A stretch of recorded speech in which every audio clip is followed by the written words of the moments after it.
Sam with Northwest Surrogacy Center. This is my father, John Challey. To kind of start out with some history about us.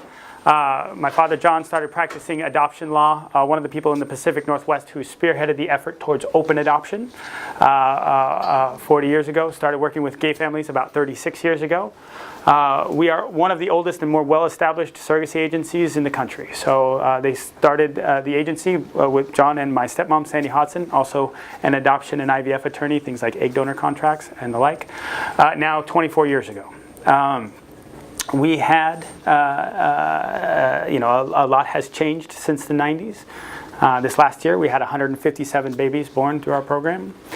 This year it will be 185 with those babies already born or with due dates in the year. So it's a pretty exciting time for us. That being said, we haven't lost how important it is to give everybody, both surrogates and intended parents, the individual attention that they need to be successful through this whole process. To kind of tell you a little bit more about us, the main office is in Portland, Oregon. We have a total of 32 employees. They're a combination of case managers, surrogate recruiters, attorneys, trust account managers. Of course, John and Sandy. I myself do a lot of the conversations with families interested in our program and help out with some of the business development work as well. To get into what we're doing, I'll start out with 3 goals. First goal, happy and healthy babies. I think what everybody here is interested in. Second is really looking for ways to increase the probability that the first match between you and a surrogate is successful, leads to the birth of a baby. Also, the reason why all of you are here. And then the third thing is to reasonably reduce risks along the way, whether those are medical risks, legal risks, or financial risks. So how do we do that? To the goal of increasing the probability that you're successful. We do a very extensive job at screening surrogates before we ever introduce them to intended parents as the #1 thing that we can do to increase those probabilities. So every month our program speaks with 450 or thereabouts potential surrogates. At the end of our process, we only work with 5% of them. So that means 95% end up not being appropriate for one reason or another. Those surrogates come from Oregon, California, and Colorado. Those 3 places, you can do a pre-birth order, placing one or both of your names on the initial birth certificate that's issued. And there are also places where we can get reasonable medical insurance, which is also another complex part of all of this.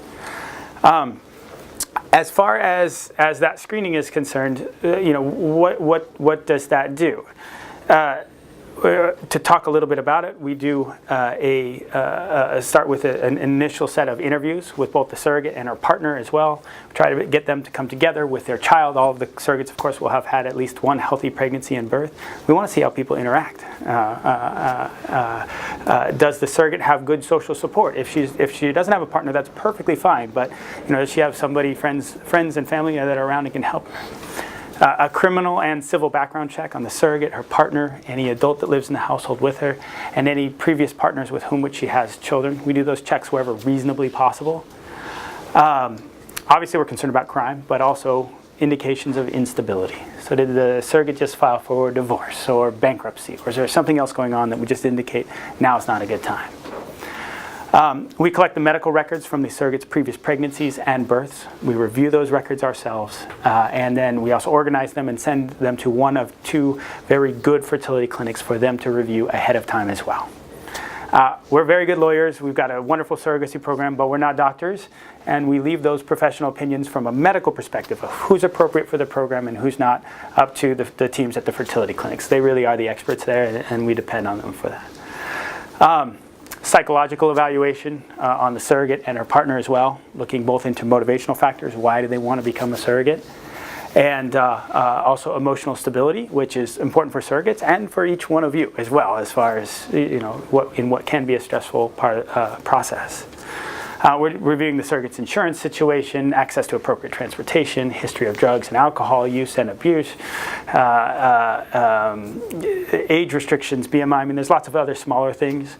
And then finally, the only thing that we do just after your match, but before you sign a contract with your surrogate, is a home visit by a social worker. And that's really to verify that our home is the appropriate place for any pregnancy to take place.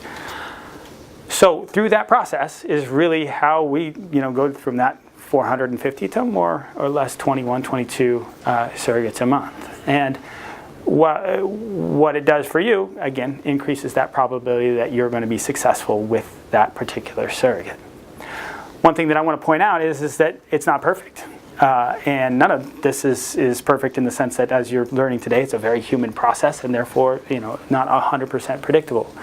One thing that our agency does is that in the case that you need to be matched with a second, or in a very rare case a third surrogate for a reason beyond your control, our agency does so at no additional agency fees or screening fee that you pay us. So we share the risk with you in a certain sense. What does that also mean is that we're only going to match you with a surrogate that we feel is going to be successful as well. Because not only do you have to kind of start again with a new surrogate, etc., so do we. I got to check the time here.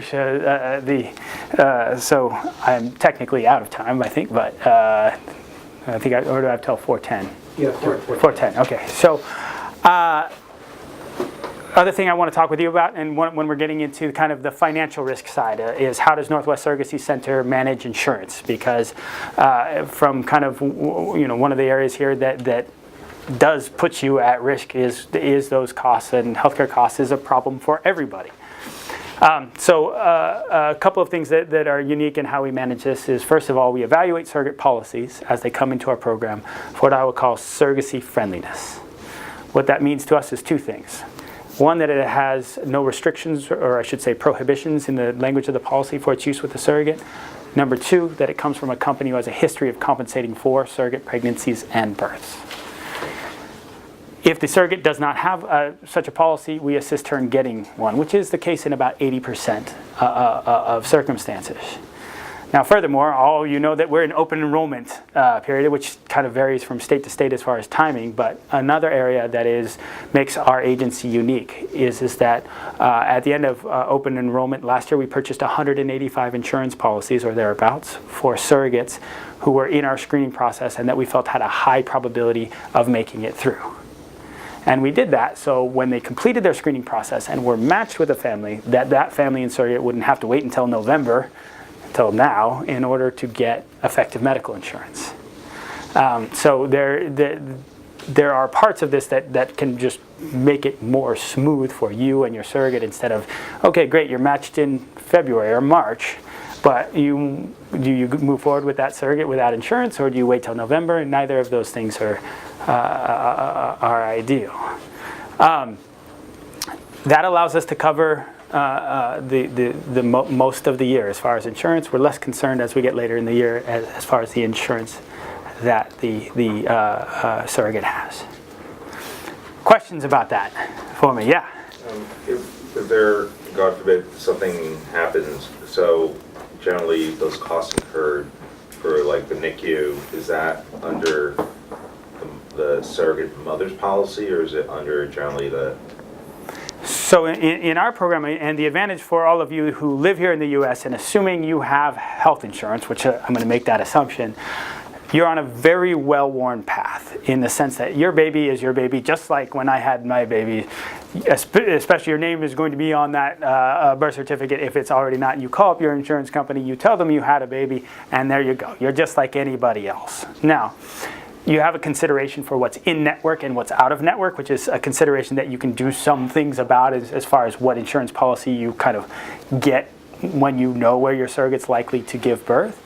But from an overall perspective, from a kind of risk perspective, you're in a really good place as far as those NICU bills. If you want to talk about the probabilities of getting them, that's really a question that I know has also been talked about today, which is singleton versus twins, which is a complex decision, but certainly is something that from a risk reduction perspective, both with your surrogate and for your babies, is transferring a single embryo at a time is definitely going to reduce the probability in any case that you have high deductibles or NICU bills. And no, yeah, go ahead. Yeah. So generally, when the first transfer didn't work, or for the first surrogate didn't work out, what were generally those reasons? Were they medical or non-medical? So the standard in a contract with the surrogate is to do 3 embryo transfers. depending on the clinic that you choose and the circumstances, each one of those transfers has somewhere between a 60 and 75% probability of being successful. In 2017, we're at 70% as far as of single embryo transfers resulting in either an ongoing pregnancy or the birth of the baby in 2017. So within 3 transfers, if you do those 3 transfers, you're highly probable to get pregnant. But it's really a range of things that go on. There can be a medical issue, there can be polyps. I mean, there's lots of medical things that can happen, although I want to say that it's fairly infrequent that they do. The vast majority of the surrogates that we match families with end up getting pregnant, and most of the time on the first embryo transfer. Yeah. I know that I mentioned before in the big session, about the wait time, I guess, for surrogates. Mm-hmm. So what's that like then? So what you should plan on from the time that you sign up with our agency till the time that you receive a profile of a screened surrogate, and that's a big difference between just being matched. You should plan on 6 months. Now, that's not without me knowing anything about what you're looking for in a surrogate. Obviously, the qualifications or things you're looking for in a surrogate can reduce the amount of people that are available to help you, as I'm sure you've already kind of discussed. To put that in perspective, though, and we recommend that most families kind of approach this in parallel with a fertility clinic, getting an egg donor, forming embryos, etc. Under most circumstances, that's going to take you 3 to 4 months if you move quite quickly. So what does that mean? Typically speaking, you get your embryos formed, 60 days, maybe 90 days later, you're in the process of being matched with a surrogate. Nobody likes to wait, including myself. I'm not exactly the most patient person in the world, but we want to do this in a timely way, but most importantly, we want to do it right. So we do match families where we're making reasonable matches in the order that they come into our program. That's a good question. Other questions? Oh, you guys are being so easy on me. Do you give discounts for sequential sibling? Typically, yes. So we do give a discount for families that are returning to our program. There's another set of discounts that happen for if you're coming, it's a little bit different if you're returning and we're starting over with you and going to match you with a new surrogate, but we have even a little bit larger discount if you're returning with the same surrogate that you worked with before. Program-wide, about 20% of our surrogates are returning, and roughly half of them are returning with families that they've worked with before. But yeah, so we do typically offer some discount in those 2 areas. Yeah. We do have, there are several families that will do, one surrogacy and then start on another surrogacy a little while later, or have a baby and then start their next one. So, yeah. How do you work with couples that, have a known surrogate, like a sister or a friend that wants to carry? So typically, we don't do a lot of that, but typically what we will do is we will take that surrogate and we would place them into our screening process just like we would anybody else. And so we have had several families. I can say that we're happy to help those families, but we do want them to pass the very same screening process that we would put any of our surrogates through. I think the main difference there is the compensation that you're going to pay that surrogate, depending on what your relationship looks like with them. I think that those situations still do benefit from an agency, and in some cases maybe even more so, because you're adding another kind of family or other dynamic, and there's things that might make it easier to have an agency to kind of act as an intermediary through that. Yeah, it's a good question. Other questions? Huh? Do you work with all IVF clinics, or do you have preferred ones that you use? So we are working with over 20 different fertility clinics. We have a couple of clinics that we certainly recommend, but we're happy to work with any clinic that you choose. We want you to choose a good fertility clinic because we can be a wonderful surrogacy agency, but if you don't get pregnant, it doesn't really matter. But we don't have a financial relationship with any clinic, and you're free to choose whichever clinic you think is best. Yeah. Other questions? It's hot in here, right? Best thing to do to really kind of get a full sense of what we do If you want to sign up, we still have some kind of meeting times we can meet tonight, or if you've had on kind of information overload, give us your name, we'll set up a Skype, and either myself or John will really walk you through the process of a surrogacy with us step by step, and really talk about and answer all your questions along the way. And we'd be more than happy to have that conversation with you. It really is probably the best way to get a sense of the specifics of all this, because as you're probably learning, the devil is in the details with surrogacy.